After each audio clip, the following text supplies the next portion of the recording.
If your business completely relies on you to grow and you're tired of constantly wearing all the hats and you need to actually build a sustainable sales system in your business, then this video is going to be for you. Now, over the last few years, I've helped build over 20 sales teams and systems, all completely from scratch in a bunch of different niches, which have collectively generated somewhere north of $200 million. And to be honest, sales systems is my jam. In this video, I'm going to show you how I think about, how I model, build sales teams, and how you can go about doing this in your business so that your sales can grow without you. But first things first, right? I want to highlight why you might actually want to build sales systems, because so many business owners I talk to, either they have no formal sales system or they rely on ad hoc processes that are driven by an individual team member. An example of this, right, is a founder of the company or like their top salesperson is their quote unquote sales system, meaning the business grinds to a halt when that person takes a day off or they're unavailable. It's contingent on one person's information and their expertise in your business. Most of the time, it's going to be you, the person watching this video, the founder of the business, because you're like, oh, well, I know how that thing works. I'm just going to do it. Or, oh, I built this thing. I'm just going to do it. What that actually does is it makes growth unpredictable and it creates dependency on individuals rather than process. And what happens in a business without sales systems? Inconsistency. Leads fall through the cracks. Follow-ups are missed. Deals don't close reliably. And you do not actualize all of the revenue that you could actualize if you had a proper system and a proper team. Because the way that I view sales team, or the sales arm of a business, is it takes two things, right? It takes the system or the infrastructure, and then it takes the person. The person is only as good as the system, and the system is also only as good as the operator of that system. If I gave you a Porsche 911 Carrera and you did not know how to drive a stick shift, you would just have a very expensive car in your driveway. It's an amazing piece of machinery, but if you don't have the correct operator, it doesn't get from point A to point B. And vice versa is if you took Mario Andretti and you gave them a 2001, Toyota Prius, he's not winning the Le Mans as he would with a good system. So you need both components to actually fuel your business's revenue growth. Bottlenecks, right? Decision-making is centralized, so nothing moves forward without the founder or that key player in the organization. You're also gonna have burnout. The team becomes overworked trying to keep up. It leads to errors. Someone's saying, oh, he'll do it. I'm not gonna do it. This person's got it. I don't know how to do it. You're not empowering the team and the components of the system. Again, if we go back to the Porsche, the engine needs the transmission. The transmission needs the fuel cell, right? And the pistons to fire, to actually create combustion, to move the axles with the powertrain and the gearbox, to move the wheels and the tires. All of these systems have to work in perfect harmony to be able to actually move the vehicle any speed. And then you need the driver to be able to control that vehicle, maneuver that vehicle, and get it from point A to point B without destroying itself. Also, not having a sales system is going to lead to revenue plateaus, right? Without systems, it's impossible to scale because the business hits a ceiling because the success is dependent on manual effort. If you've watched this video, you've clicked on this video, I'm assuming that you understand what I'm talking about. Your business is predicated on your ability to manage the sales systems and most likely run the sales calls. Where a lot of founders mess up is they're really good at sales calls. So they hire somebody and that person doesn't do as well as you, which is obvious, right? Because they're not the founder. And then they start to believe that I have to do this thing. And most likely you've scaled your business. Everyone's had to roll up their sleeves. Everyone's bootstrapped in the beginning. So you've probably watched a different YouTube video like this. You've probably hired a mentor. You bought a course. You've been in a coaching program, and you've hodgepodged these different softwares together, and they're held together by rubber bands and shoestrings, and no one knows how they work or what is the purpose of those systems, because you built them and now you hire people after the fact and then they're using that system. You don't have any documentation or SOPs. So you're now stressed out because no one knows what they're doing and they continually come to you, right? Because the more people that you have that are uneducated on something, the more questions they have. You're running a business. You're trying to do fulfillment. You're trying to create content. You're trying to do marketing. You're trying to get lead generation. And now you have the people that you hire. They're like, well, Mr. Business Owner, this isn't working, or my password needs a,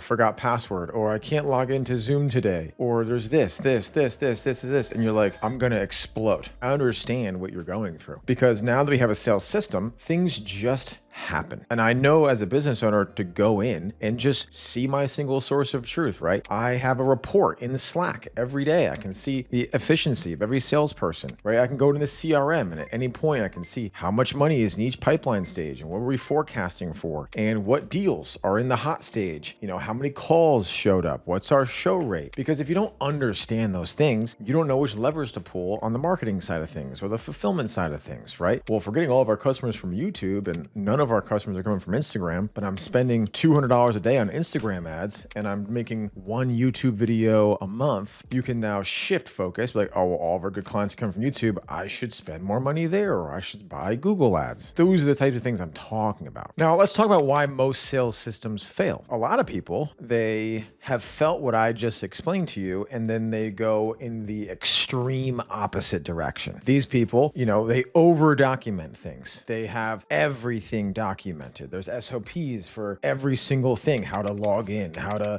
check Slack, how to download this, how to think, how to breathe, how to do this, how to wipe your right? Like SOPs are very helpful, but when you're talking about sales specifically, understand what a sales guy is. A sales guy is a very specific archetype. Now, you're going to have some technical salespeople, but most of the time, salespeople are really good communicators and they're people. They don't like, ones and zeros, X's and O's in software. It's just a tool. So the salesperson just understand that a CRM, a dialer, Slack, texting, Fathom, AI, ChatGPT, all these things is just a way for them to earn more commissions, right? And close deals. And you got to understand how to speak to the salespeople. So to keep it simple, don't tell a salesperson, here are the 50 steps that you need to log a deal into HubSpot. Don't make it too complex, because when you give somebody too many things, they're going to do exactly none of those things, which will then even make you more frustrated because you probably spent time, energy, resources, you paid a vendor or an agency to build your system for you, or whatever that looks like. And then the salespeople don't use it. So now you've invested more time, more energy. Your salespeople are like, what the heck's going on here? You're like, what the heck's going on here? You may fire a good rep. You might keep a bad rep. There's so many things. And the systems become bloated, right? With unnecessary steps, and it lacks consistency. And also what a lot of people get wrong, business owners, is they build a system that's not meant for their business or not meant for their team or not meant for their industry. Like I see so many people that are doing $20,000 a month in their business and they're like, oh, well, I need HubSpot now. Like, no, you don't actually need HubSpot. You just need any CRM. You don't need to buy HubSpot. You need HubSpot when you have heads of teams in your org chart, or you even have an org chart, right? Where you have different department heads that need to understand and disseminate information to get the job done as a business. HubSpot's an awesome thing, but also the more leads you have, the more money it costs. I have clients that are spending a Honda Civic a month on HubSpot, and they could get the job done for much cheaper, much more affordable, and much more simple, right? If you go above HubSpot in a Salesforce, you need to hire a full-time employee to run your Salesforce on often. Like you need a whole human being to run that CRM that's going to cost you $75,000 to $100,000 a year. Can you do that? No. So why are you buying something super complex because it sounds cool? Just get what you need to be able to empower your sales team to be able to sell, and then also empower them to use something simple so that they can empower you as the business owner to actually run your business profitably. And the worst thing that you can do to piggyback off that is to have a lack of accountability. Even when the systems are built, there's no clear ownership of the process for review, and it leads to neglect or breakdowns. If you're having salespeople do something and then no one's checking that, they're just doing it. You're like, hey, Dylan, that's a lot of problems, right? Give me this solution. So what you need is to create a lean, focused sales system that prioritizes critical tasks without overbearing and enabling the team to operate them with autonomy. They're not asking you questions. They know how it works. And you explain the system in a way that makes sense to a person using the system. The qualities of a great system are things like this: keep it simple, keep it visual, and keep it scalable. All so that it ensures your sales team has everything they need to close deals when you're not involved in the sales process. Simple. So I want to shift focus for a second and look at 3 core principles for building a really efficient sales system, because understanding these 3 things is going to help you throughout this entire process and this video. Number 1, only document the critical things. Avoid overcomplicating the process. Focus on what actually drives results. Number 2 is going from a business owner to a CEO. You have to shift shift from isolated success, like contingency on you because you built the system and you only know how to drive it, or just that one first sales hire that's had to force himself to know everything. And then he essentially grandfathers the burden. And when you hire new people, they have to go to him, which now makes him worse of a revenue generating asset in your business because he's not a salesperson. Now he's a sales manager or a sales ops person, but you're not paying him for those things. You need to create interconnected systems that multiply impact. Things like building SOPs for the setters to make sure they're doing the right things and going in the right places in your CRM to extract the most amount of revenue and set good leads or find older leads, rejuvenate those leads, and put them on the closer's calendar. Each section of the cog should just focus on what their section is. Setters should focus on all the things that the setters need to focus on in your business, which is outbounding prospects, qualifying prospects, activity, texts, emails, calls, LinkedIn, whatever it is. They need to be able to book calls. They need to be able to have calls show up. Only have them focus on those things in the CRM, right? Most CRMs have 900 features, but they're not all applicable to that person. So don't even tell them what those things are, or turn their permissions off and on to only the parts of the CRM or the system that they are actually utilizing and need to be aware of. You need a functioning CRM, and no, that's not a Google Sheet. And no, that's not an Airtable cell with statuses. That's also most likely not like Monday.com or ClickUp. These aren't CRMs. Those are project management tools. Your CRM, if I highly recommend a few of them. Close.io, Go High Level, Pipedrive, HubSpot. That's really all you need. Now, the next one is going to be to visualize to optimize. If you can't show your sales flow or your funnel or your prospect's journey in a clear diagram, it's probably too complicated or it's too organized. Your salespeople or your,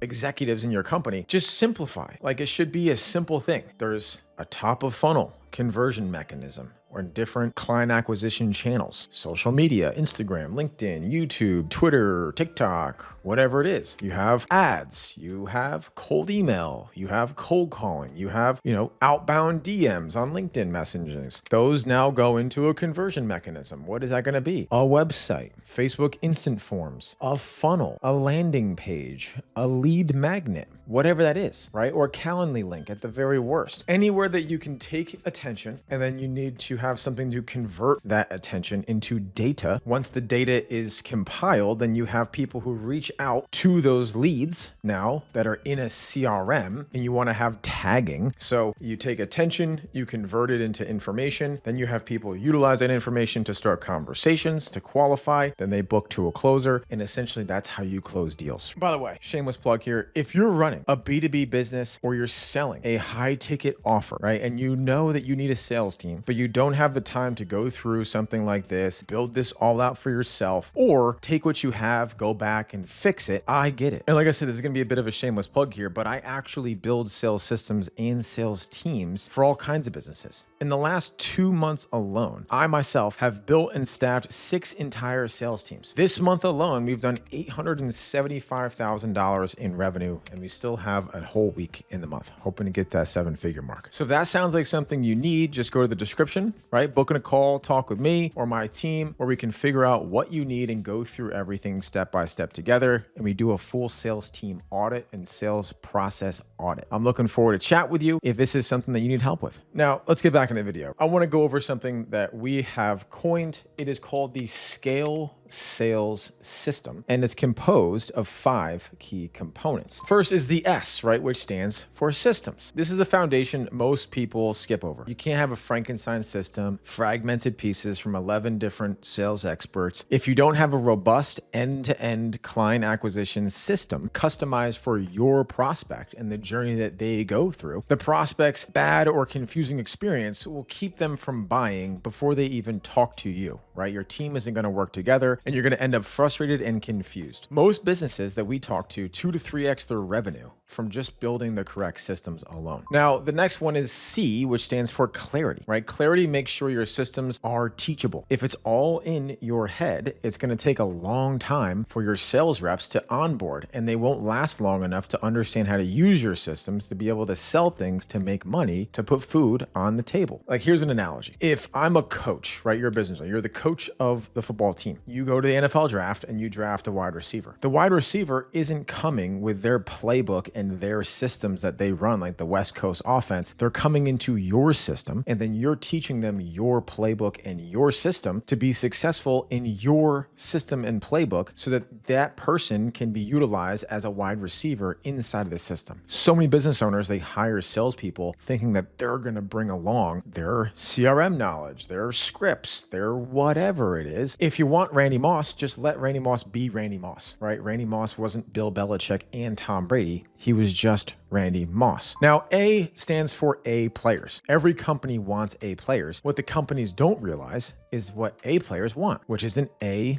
company, an A sales department. It doesn't matter how big or small your sales team is. If you operate like an A organization, you'll be able to attract A players who are going to foam at the mouth. It's a good thing if your closers are making 30 grand per month. Trust me. Now, the next component is going to be leverage. Now that you have an A system that works, clarity on how to use it, and A players, the next thing for you to do is the highest leverage thing to do. When you find something that works, do more of it. The higher you want to grow, the more and better leverage that you need. Now, the final component is E, which stands for explode. So now that you have a repeatable process, you can grow your sales team as big as you want. So now that we know the components of the Scale sales system, we're going to want to go into the engines of that sales system for S, right? And the way you can look at it is like this, right? There are three engines with the sales system of business. The first, you have your growth engine. The purpose of this is to drive leads, discover your offer, convert those leads into paying customers. So you need to have lead generation strategies, DM setting, ads, content, partnerships, referrals, whatever that is. From there, you need a lead nurturing process, which is going to have email sequences, SMS flows, and calls from setters. Now, the third engine is going to be your conversion engine, which is booking calls, having discovery calls or triage calls, moving that into closing calls or demos. A common problem that businesses do is they build a system around all these different channels that actually don't drive business. What I would recommend is to look back historically at your business, understand which channels have produced the most amount of clients and the most amount of clients that you like signing, not the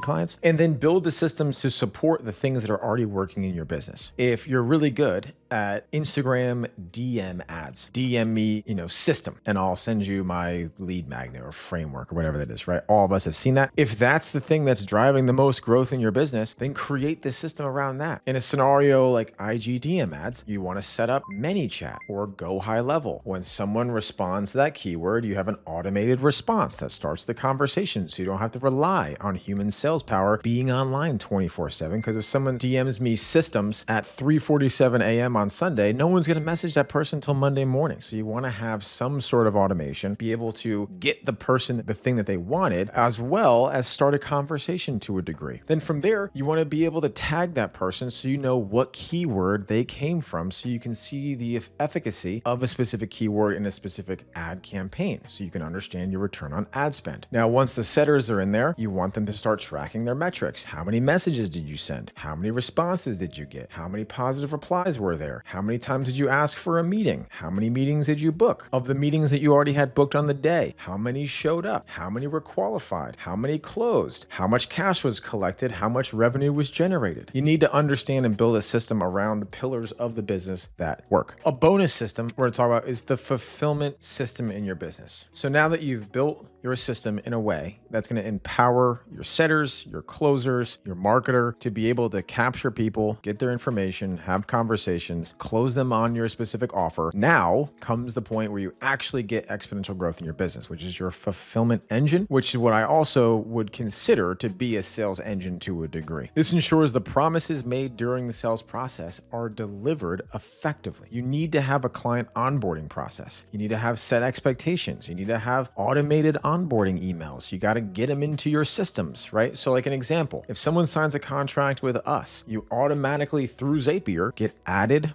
into Slack. There's a private VIP Slack channel. It adds in all of our team members. It automates a message introducing each team member, adding that team member with a bio about themselves. It also is going to say, step 1, book in your onboarding call. Step 2, fill out our onboarding form. Step 3, accept your invite into our school knowledge resource base. If someone pays you, especially high ticket, if someone's giving you 10 grand, they're immediately, once they make that payment, there's always that gut feeling like, did I just get scammed? No matter how reputable you are, no matter how good of a sales process, no matter how big your brand is, every time that you depart with a large amount of money, there's automatically that feeling online. You're like, hope this is real. Hope I didn't get scammed. And the faster that you can communicate to that person, showing them that you're a real business that's reputable and has their shit buttoned up, the better they're going to feel about their investment and the time to ROI. Big metric that we track is how fast do they feel like they're getting the thing that they paid for. And the faster you can onboard them, the faster they can see results. The faster they talk to somebody, your account manager is introduced into the picture. All of these things you can automate. To give you an example, if I go into our CRM and a salesperson puts them into a contract sent stage, it speaks to PandaDoc. It creates the PandaDoc with the template, puts in all the information, the business name, the person. It sends out the contract, the agreement. Once they sign it, it automates them to Stripe. They make the payment. That reads back into our CRM. That marks the deal as closed won with the correct dollar amount for reporting purposes. That then triggers the onboarding stages that I just talked about. All of these things are happening with very minimal effort from a salesperson and even from a customer success perspective, because we know exactly what experience this customer needs to have to stay with us, to refer us business, and to renew. We're having a better cost to acquire, better lifetime value of a customer inside of our business. Now, further on down the line, you need to have post-sale follow-ups, right? So if you're selling a 3-month program, you want to have specific checkpoints, right? Say you're doing a coaching program. So as soon as somebody is marked as closed won in the CRM, you can have a 7-day wait period, a 15-day wait period, a 30-day, a 45-day, a 90-day, whatever it looks like. You want to have automated check-ins that either notify your CSM or automate an email to that person saying, hey, Mr. Customer, just wanted to check in here as Dylan, the founder of Automated Revenue. I wanted to see how things are going. I really take,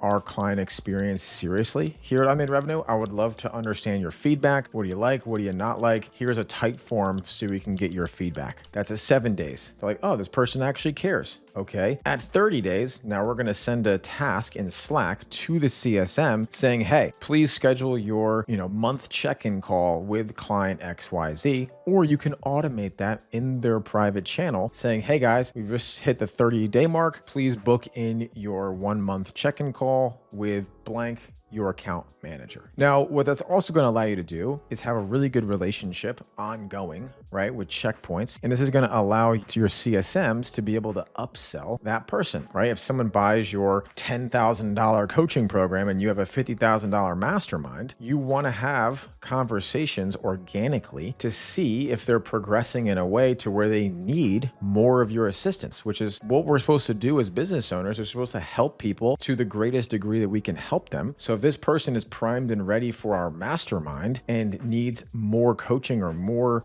touch points for them to actually grow their business, then it's our job and our duty to be able to give them the opportunity to go deeper with your business. Also, you should empower your CSMs with a commission structure. So when they do upsell people, they share and they are incentivized and held to KPIs based on your upsell percentage and your churn percentage. Now, a big thing that a lot of people don't do is innovation. A system is never completely done. Your salespeople, you should encourage them to provide feedback. You should have them send it to your sales manager on their one-on-ones. If we were able to do this would help me close more deals. This thing seems kind of complicated. Like, it's hard for me to do this every day. Hire a VA. Understand, can I automate this thing? Your sales team and the people who are the end user of your system will always give you the greatest, most valuable feedback about your system. Because at the end of the day, you want the system to empower your employees, not vice versa. So now we're getting to the nitty-gritty, right? How to actually start mapping out your sales engine. You have to focus on the growth side of things first. We call this the MAP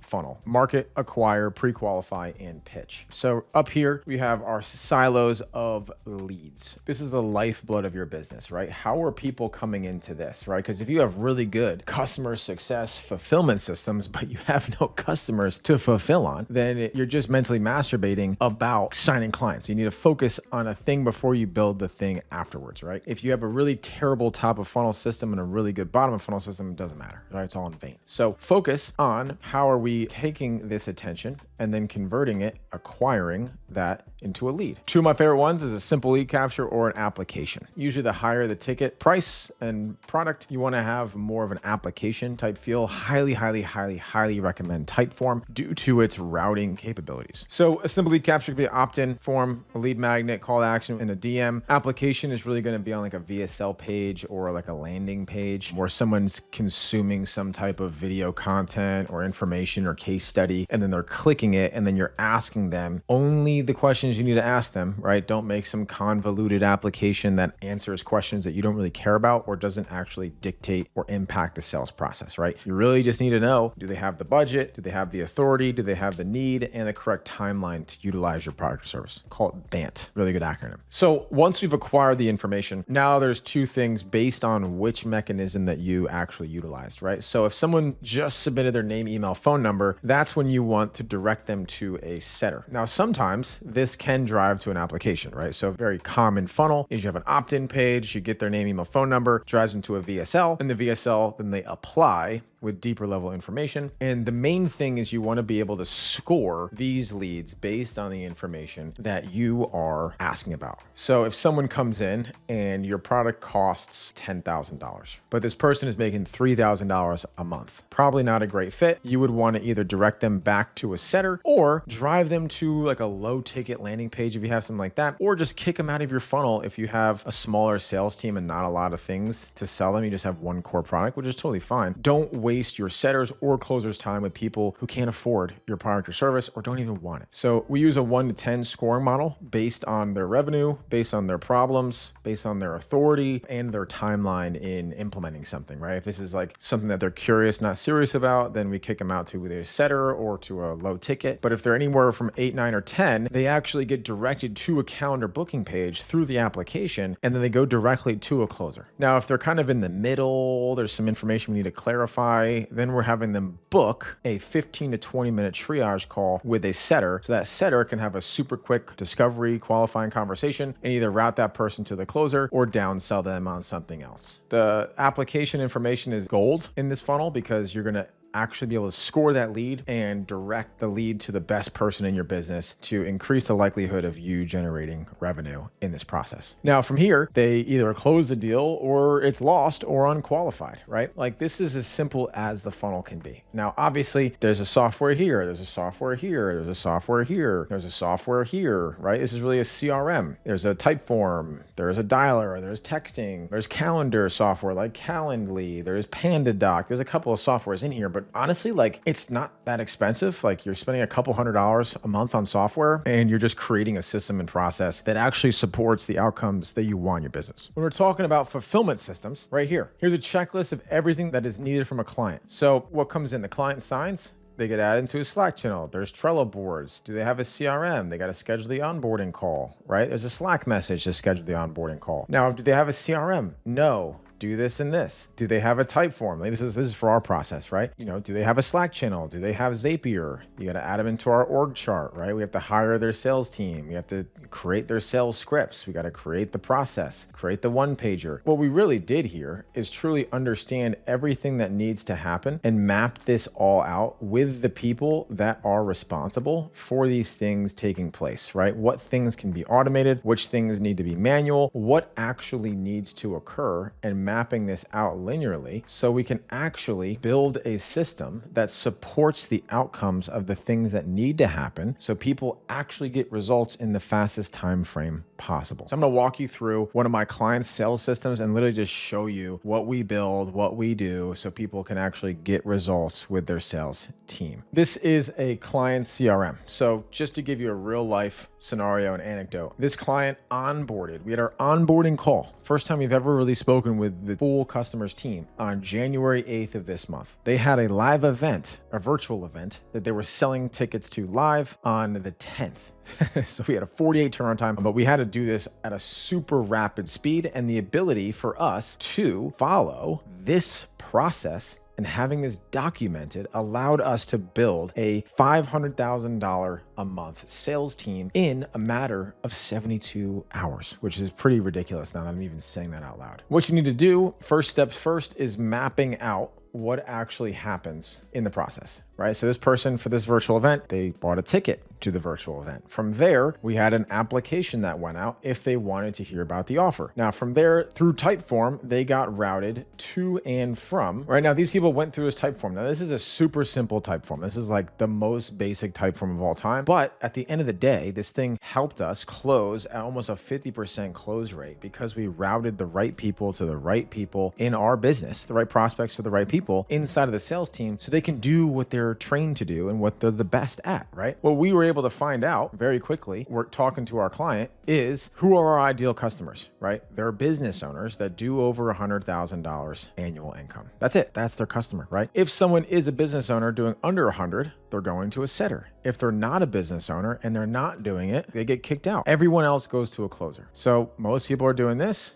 and everyone was pretty much overdoing 100 or more than that. And there was 29 people that were doing that. And there's only 20 people who weren't business owners. So those people were actually routed to different calendars. So you have different endpoints, right? So this is going to be the setter calendar, the triage calendar. This is going to be a closer calendar. This one's 45 minutes. This one is 20 minutes, right? And we just had to build out two different calendars and assign the setters and the closers to this. Now, once they were booked in, they were put into the closer or triage call booked. And then we have a follow-up step, a close one, a close loss, or a DQ, or there's a downsell option to their other thing. Now, what we also set up was automated text to those people, right? So whenever someone opted in, there's automated texts that go out saying, hey, I saw you booked in a call, or I saw you submitted the Typeform or the application, but didn't book a call, right? And this is an automated text go out. These go into the conversations tab where all of these conversations are happening. All these conversations, all these calls are all going through this, right? So setters are calling and texting everybody that is coming through this application. How is that possible, Dylan? Because these people are based out of Slack, right? So essentially what comes in here, this is all the application information. And guess what's happening? These setters are claiming these leads and telling us as business owners and people who are running the sales team, what's happening with these applications, right? So all these applications are coming in. As soon as they come in, they get to see their name, email, phone number. Now, if they click on the email address, it's going to actually drive them into the Go High Level contact page. So they can easily not have to copy paste, not have to search. They're calling these leads speed to lead, right? If you call the leads within 5 minutes, you're going to have a greater likelihood of talking to that person, booking that person, and having that person become a customer than you would if you let them sit on ice for 30, 45, an hour, or even worse than that. When they book these calls, right, they get moved into the book call stage, and it's going to say what calendar, right? So this is a triage call. This one's a 45-minute call. That's kind of how that happens. And then from there, we close deals, and we're pretty good at closing deals because we're routing the right people to the right system. The most important step here is the EODs. So every single day, at the end of the day, we are going to have setters and closers submit their EODs. What's going to happen? This person made 50 dials, 7 connects, 5 conversations, and they set 3. 2 showed up that day. And this is the notes from every single interaction and conversation that they had. They give me main objectives for tomorrow, overall, how they felt about the day. So me as a business owner or the manager of this team, I can come in here and be like, okay, what did this guy do? Okay, what did she do? Okay, what did this guy do? Okay, so he had 2 calls. He took one offer, closed one for $12,000 worth of revenue. This is what's happening, right? If we scroll up to after the event, you can see some pretty crazy numbers in here. 2 calls, 2 closes, $20,000 worth of revenue. 13 calls, 8 taken, 6 offers made, 4 closed for $34,000. This guy made $10,000 this day for the business, right? $10,000, $11,000. $20,000, $10,000, $82,000 this day. 13 calls on the calendar. 12 showed up. Now, why did they show up? Because we set up appointment reminders. These appointment reminders are casual, right? You have your first one, but hey, this is blank from blank's team. Really excited for our call together at time. Just checking to see if you had the Zoom link with the first name. Same thing with an email. Then we have a reminder. Looking forward to chatting in about 30 minutes, right? This is a 35-minute reminder. See you in 5 minutes. We have another text. Looking forward to it. Here's the Zoom link, right? Contact first name. Since January 8th, we had our onboarding call. January 10th is when we started booking calls. The whole system was built. We hired the people. We trained the people. We had 129 book calls, 107 actually occurred for an 85% show rate. 93 offers were made, 54 deals were closed at a close rate of 43%, which attributed to $548,000 in revenue, $437,000 in cash collected. The system didn't need to be anything crazy. All we had to do was build a CRM and set up Slack and Zapier and a calendar link and Typeform. So you want to capitalize on people that are having the highest intent when they have that interest, drive them to the best person on the team. If they're kind of warmish, kind of, lukewarm, they go to a setter to have a better conversation. If they're not worth the salesperson's time, then we don't want them to be wasted on the time. Now, throughout this video, I've obviously talked about how to build successful sales systems, but there's a lot more that goes into actually building and scaling a sales team to a revenue goal of somewhere like $1 million a month or beyond. And there's a ton of details that people usually miss when trying to scale a sales team, let alone build one out in the first place. Which is why if you click on this video and the screen should be somewhere here right now, I created a full free course on how to build your own sales team in your business so you can hit your revenue goals without being the bottleneck in scaling. I will see you in the next video.